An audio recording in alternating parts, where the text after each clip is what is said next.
Таңғасым осындай болады. Посмотрите, какая красота. Вай!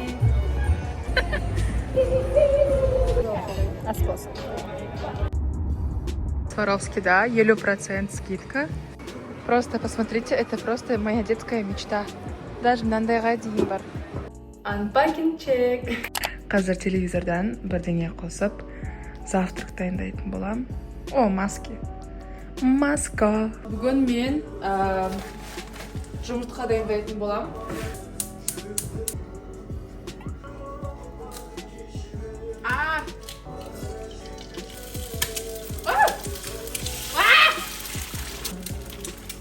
Закрывай.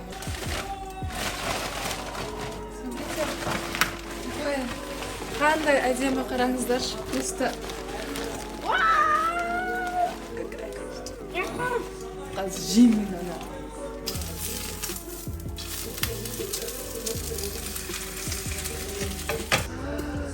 Қандай күшті черри мынау, иісін айтсам вообще давай.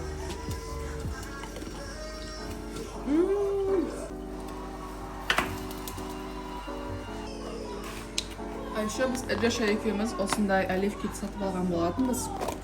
Но она улетела. Енді мынаның бәрін маған жеу керек болып тұр. Но ішінде оливки и ішінде чеснок.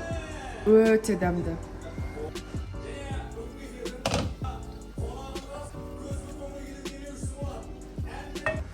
Менің бүгінгі таңғасым осындай болады.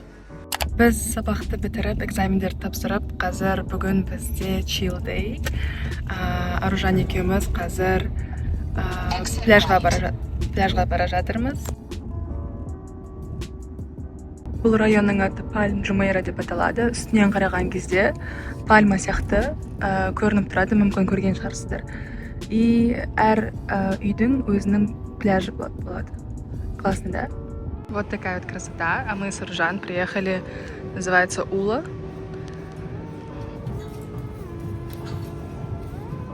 Смотрите, какая красота. А там у нас GBR. Біздің завтрак, обед, пицца и фри. В целом ничего не изменилось.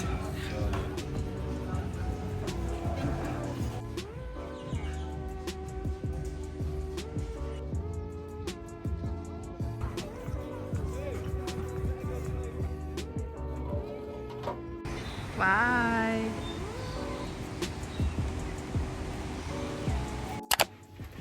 Мен қазір үйдемін. Үйге келіп, киімімді ауыстырып, қазір Аружан екеуміз Мадина Джумейраға барамыз. Кофта киіп алдым, кардиган, яғни себебі қазір Дубайдың погодасы Астананың жазғы погодасына ұқсайды, яғни кешке қарай суықтау болады. Уже кофта киіп, безрукавка киіп сөйтіп жүреміз біз қазір.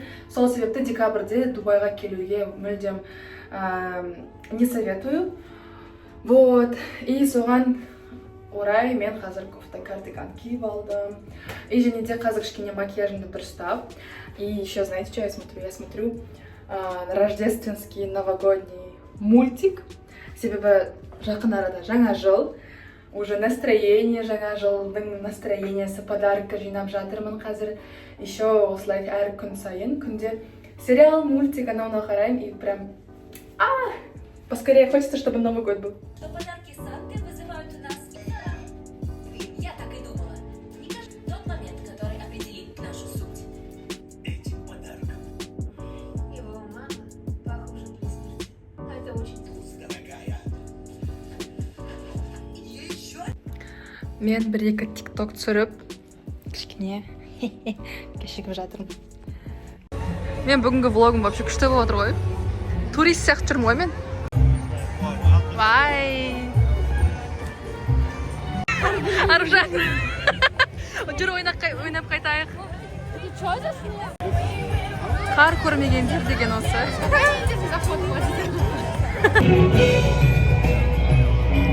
Өте адам көп. Красота! Короче, мынаның ішінде неше түрлі үйшіктер. Осындай. И разные вещи. Такие игрушки.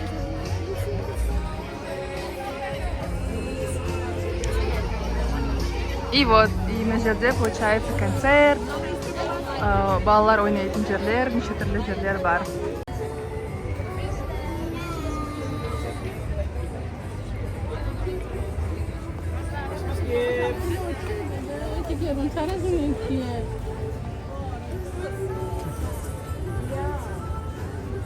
Какие миляшки!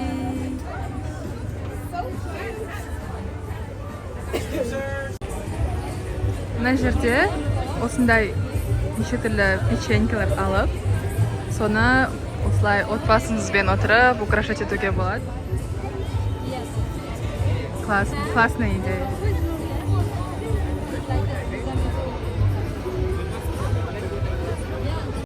Знаете, что это такое? Это пенопласт. И люди играют. Дети, точнее. So cute!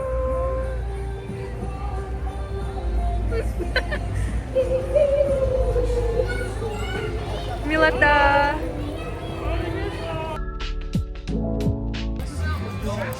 Thank you. Biz итальянский. Is it Italian restaurant? Yes. Yeah. Итальянский ресторанға келдік.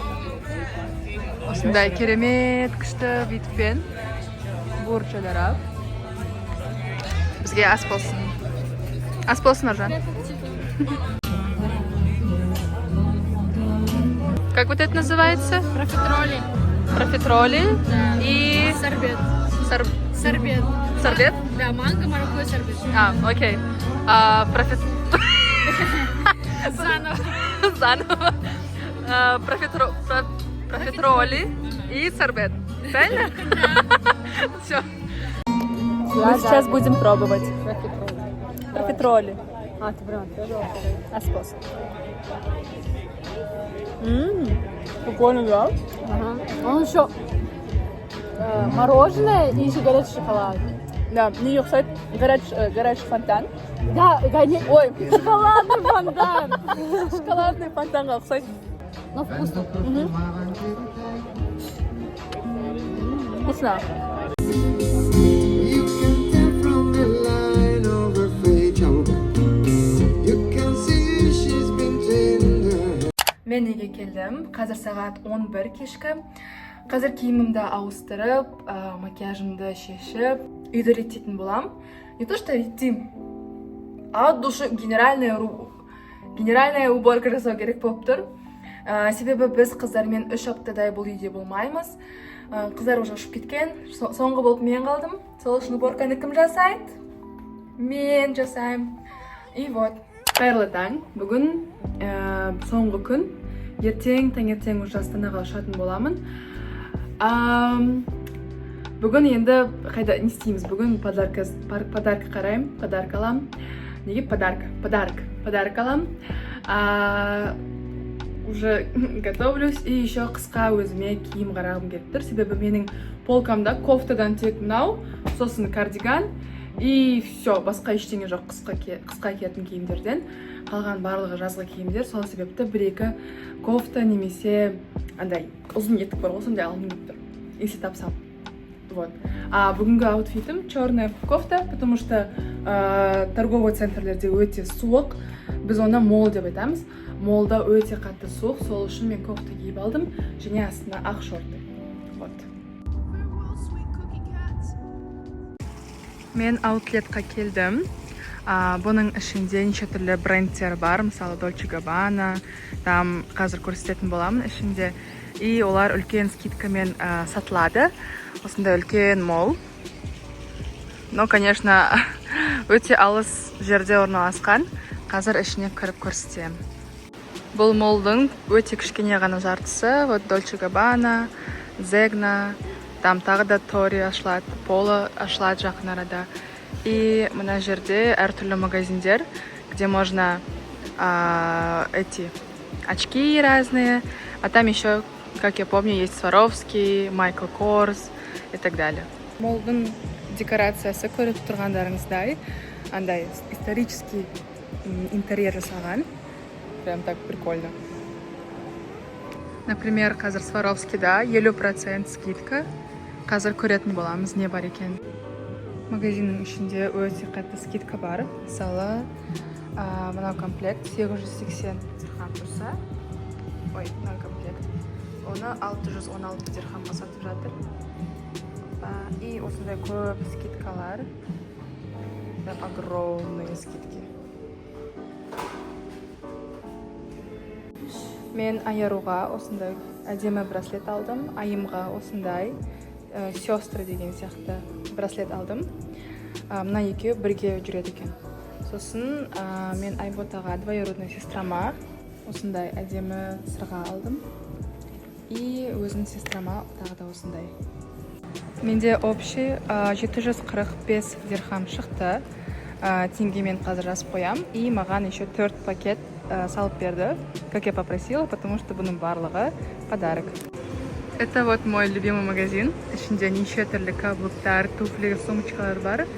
И плюс, как видите, 60-80% скидка. Мысалы, мында Джимми Чудың осындай каблуктары бар. Например, давайте вот это. Красивый. 3850 дирхам тұрды, қазір 1700 дирхам. Классно, да? Красота. И осындайдың көп выборлары бар.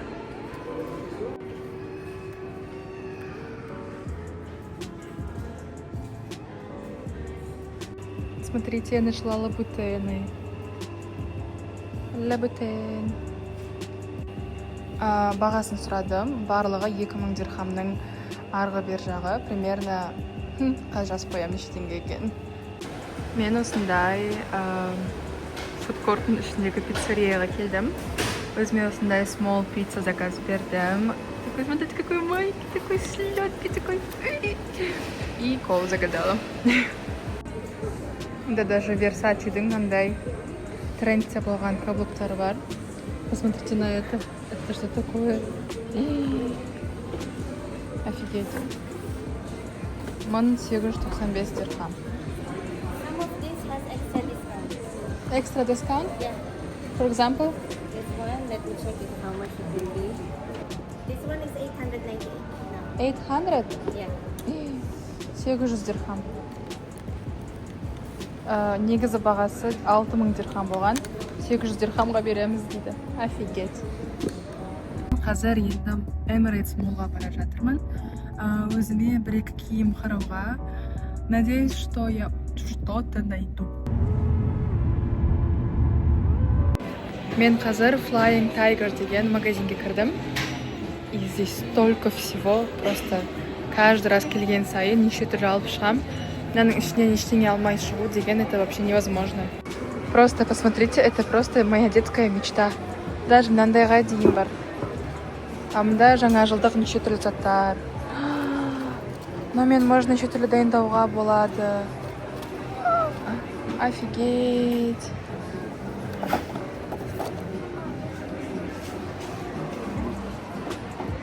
Жаңа жылдық сырғалар. Және де мынандай түрі бар, сосын мынандай. Но маған осы сырға ұнады. Еще я помню, осының қызыл түсі болған, өйткені Томирис алған болатын. Еще мынандай бар екен. Но он не прям такой классный, как вот это. Мен Зараға келіп, өзіме киімдер алдым. Уже Астанаға дайындалып жатырмын. Маған ұнағаны осындай 2 комплект. Получается, мындай рубашка сияқты. Почему-то камерада он какой-то другой цвет. И асты мынандай шалбар. Прикольный такой минимализм. И мынандай оливкового цвета, по идее, в өмірде. Еще и ой, свет. Вот. И мынандай юбочкасымен. Мне кажется, мындай етікпен киген кезде күшті болады. Мен, кстати, еще Stradivarius'тан жаңа күшті бір етік көрдім. Но что-то 400 дирхам тұрады. Еще қатты прям жылы емес, да? Жай для красоты киюге болады. Еще каблугым мынандай. Еще с моим ростом. Вот такая еще буду. Сол білмей тұрмын енді. Алайым ба, алмайым ба, или сразу Астанаға барып, шоурумнан қарайым ба деп ойлап тұрмын. Мен ештеңе таппадым. Және етік туралы, короче, мен бүйтіп ойладым.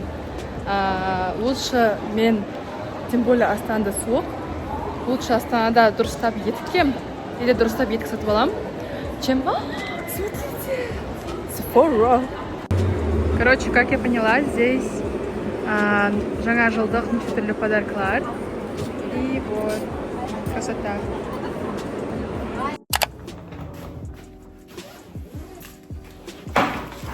Мен үйге келдім, киімімді ауыстырып алып, чемоданымды қасыма алып, барлық алған заттарымды қасыма қойып, сразу видео түсіріп тастайын деп шештім. Бұның барлығы менің отбасыма және де подругаларыма алған подароктерім, сыйлықтарым, точнее. И қазір сіздерге мен анбакинг жасайтын боламын. Ең алдымен мен 2 пакеттен бастағым келіп тұр. Ондай үлкен 2 пакет жасыл түсті White Rose деген супермаркеттен, Дубай молдың ішінде. Примерно біздің Астанадағы Галмарт, Интерфуд сияқты магазиндердің бірі. И ішіне кірген кезде ең алдымен мына заттар көзіме өте қатты түсті. Короче, бұл американский киноларда көрген шығарсыздар. Андай не бар ғой, печенькамен үй жасайды ғой. Вот сондайдың дайын түрі. Короче, ішінде печенька, крем и краска, неше түрлі конфеттермен бар. И я хочу, короче, снять видео. Үйге келген кезде, иншалла, айым айырлармен, бауырлармен отырып, осы печенькалар жасағым келіп тұр. И еще қасында мынандай тоже коробкалар болды. Бұның ішінде уже более кішкентай печенькалар, уже андай айзада, снеговик деген сияқты.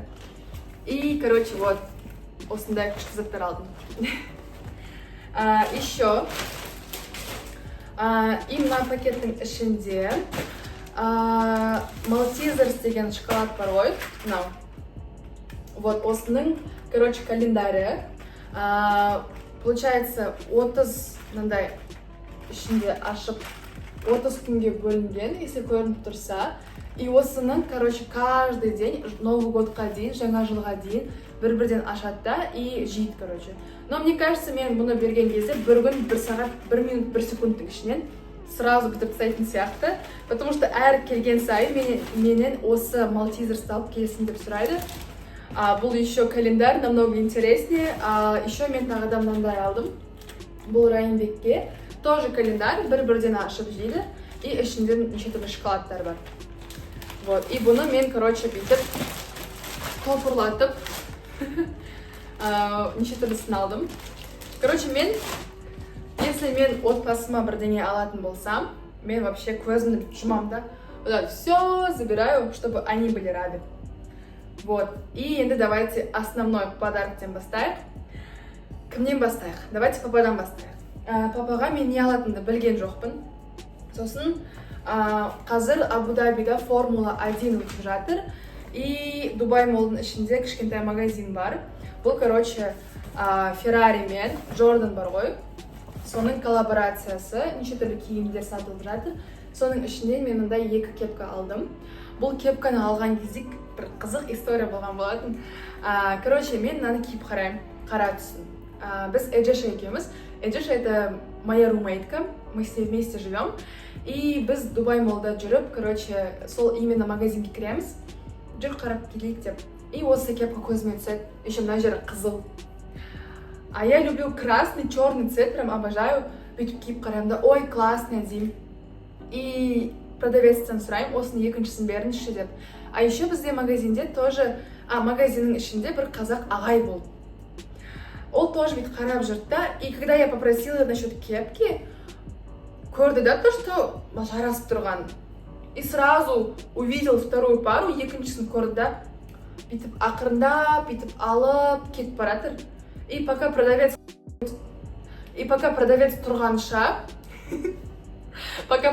тұрғанша, ана жерді іздеп қарағанша, уже анау қазақ ағай алып кетті. Сол себепті маған сосын продавец тұрды. Maybe you want a red color? Деді маған. Сосын, ладно, давай, red color болса red color деп, черный и красного цвета кепка купил. Вот. Сол қазақ ағайдың кесірінен, ақысында емес, кесірінен қызыл кепканы алдым. Ал негізінде мен қара түсті кепканы алғым келген болатын. Біреуін папама, біреуін өзіме, немесе мамама. Мамаға ұнаса, мамаға бере салатын едім. Сосын ладно дедім да қызылын алдым. Вот. Сосын мамаға мен Victoria's Secret'тен. Мама вообще любит вот всякое, вот, знаете, домашнее, там, пижама, удобство, сондай жақсы көреді да. Сол себепті мен оған пижама алып берейін деп шештім. Victoria's Secret'ның пижамасы это вообще топ, вот best of the best. И еще плюс там скидка был. Один покупаешь, второй подарок. Сол үшін екі пижама алдым. Осында екі күшті коробкаға салып берді. Біреуінің ішінде мынандай қызыл түсті пижама. Андай VS деп, короче, эмблемасы жазылып тұрады. И екіншісі, короче, мындай қара түсті пижама и Victoria's Secret деп, короче, жазуларымен, розовый жазумен. И қайсысы мамаға ұнайды, соны берем. Қайсысы ұнамайды, соны өзіме алам. Мне без разницы. Вот, и екі коробка, короче. Классно, да? Victoria's Secret'тің пижамалары, это вот реально стоит. Хоть кішкене, конечно, бағасы қымбаттау болғанымен, но оны алып, сосын 3-4 жыл киюге болады, потому что мына пижама тоже Victoria's Secret, и мен бұл пижаманы уже 3-ші жыл подряд киіп жатырмын. Вообще, прям, дым өзгерген жоқ, реально айтам, вообще өзгерген жоқ. Потом папа, мама, потом я. Я, конечно же, купила себе подарок. Өзіме Sephora және Шарлоттадан подарок алдым. Негізі өзіме бір украшение алғым келген болатын, бірақ прямо вау дейтіндей ештеңе таппадым. Сол себепті мен Шарлоттадан өзімнің уже алып жүрген тоналкамды алдым. Мен, короче, косметикаға былай қатты қызықпаймын, өзім жақсы боянғанмен. Былай 4-5 косметикам болса, сонымен қолданып жүре берем. Потом ол біткеннен кейін, такая типа, ладно, все, то же самое покупаем деп. И вот, и то же самое купила. И Sephoraдан мен, короче, мен Kiko контурингім 1,5 жыл қолданған контурингім бітіп қалды. Бүгін бітті. Сол себепті Dior'дың контурингін алдым. Rare Beauty'дің мынандай сет, короче, болды. Ішінде 2 румяна и 1 хайлайтер. Қателеспесем 200 дирхам тұрады. И Tarte тоже 7-8 рет алуым. Консилер. Вот. Келесі Айым после меня, Айым, Аяру, потом еще сестра моя, Жиба и двоюродная сестра Айбота. Сол төртеуіне Сваровскийдан подарок алдым. Айым, Аяруға на Новый годқа подарок алдым. 2 браслет. Бүгін күндіз көрсеткен болатынмын. И менің сестрам Жиба, оның осы жақында туған күні болған болатын. Соған мен сырға алдым. И двоюродная сестра Айбота тоже сырға алдым, өйткені оның осы жақында туған күні болды. Солай. Потом Нуриман. Да, Айым, Аяру, потом Нуриман. Нуриманға мен Virgin. Кажется, так читается. Virgin'нан не алдым мен. Я купила наушники. Себебі осы жақында оның тоже туған күні болды. Неге барлығын туған күні күзде болады? Короче, вот, осы жақында туған күні болған болатын, и оған 10 жасында бірінші телефон алып берді. Бізде, короче, үйде телефонға қатты қызықпайды негізі барлығы. И бізде папа-мама, короче, телефонды 10-12 жастан бастап ұстауға рұқсат етеді. Менің ойымша ол дұрыс деп ойлаймын. Себебі 10 жасқа дейін не қарайсың телефонның ішінде? Вот, и потом Райымбекке Легодан пакеті үлкен болғанмен ішінде кішкентай коробка. Осындай Лего, потому что Райымбек Легоны жақсы көреді, бірдеңе құрастырып, шұқылап отқанды жақсы көреді. Сол себепті дым ойланбастан сразу же осыны алам деп шештім. Еще, кстати, я заметила то, что Лего біздің Астанада бағасы өте қатты қымбат. Себебі бұндай коробканы мен 20 000 теңге сатып алған болатынмын, ал мында мен со скидкой еще официальный магазиннен 8 000 теңге алдым. Вот так вот. Еще мен өзімнің подругаларыма мынандай сырға алдым. Может быть, мен өзім сырға тақпағаннан кейін сырғаға қатты қызығам ба, білмеймін.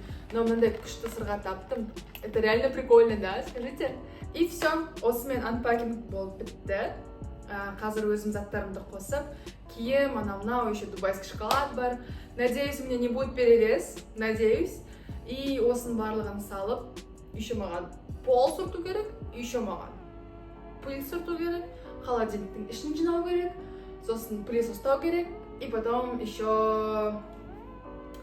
ертең жолға шығу керек. Вот. Қайырлы таң, мен уже ояндым. Сағат 7-де тұрдым, әрең дегенде. Кешегі бүкіл шаршағаным ба, білмеймін, қолым деген ауырып, аяғым ауырып жатыр. Вот. Кеше алған диор бар ғой, мынаны. Соны көрсетейін деп едім, бірге ашайық деп. Смотрите, какая. Ой. Красотка. Ой.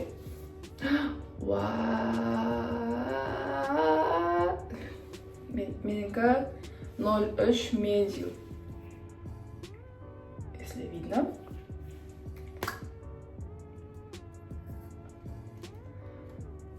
Вай. Хочу поскорее попробовать. Я, короче, тоналку и консилер все сделала. И да, попробую. Офигеть. Вау. Еще иісі BB-кремға ұқсайды. Короче, мынандай упаковка қатты прям кішкентай емес, но нормально. И тем более Рейердің үлкен упаковкасы өмірі бітпейді. Сол үшін осындай үшеуін алдым. Мындай. Потом екіншісі называется Virtue. И үшіншісі называется Enleven.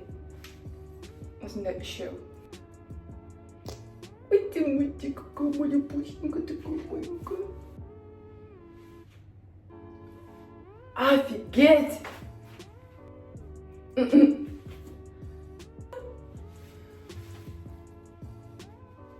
Қазір аэропортта шошып кетер.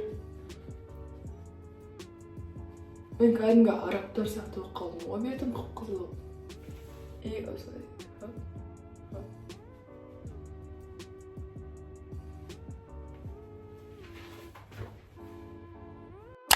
Все, мен дайынмын. Шашыма локоны жасадым. 2 чемоданым дайын.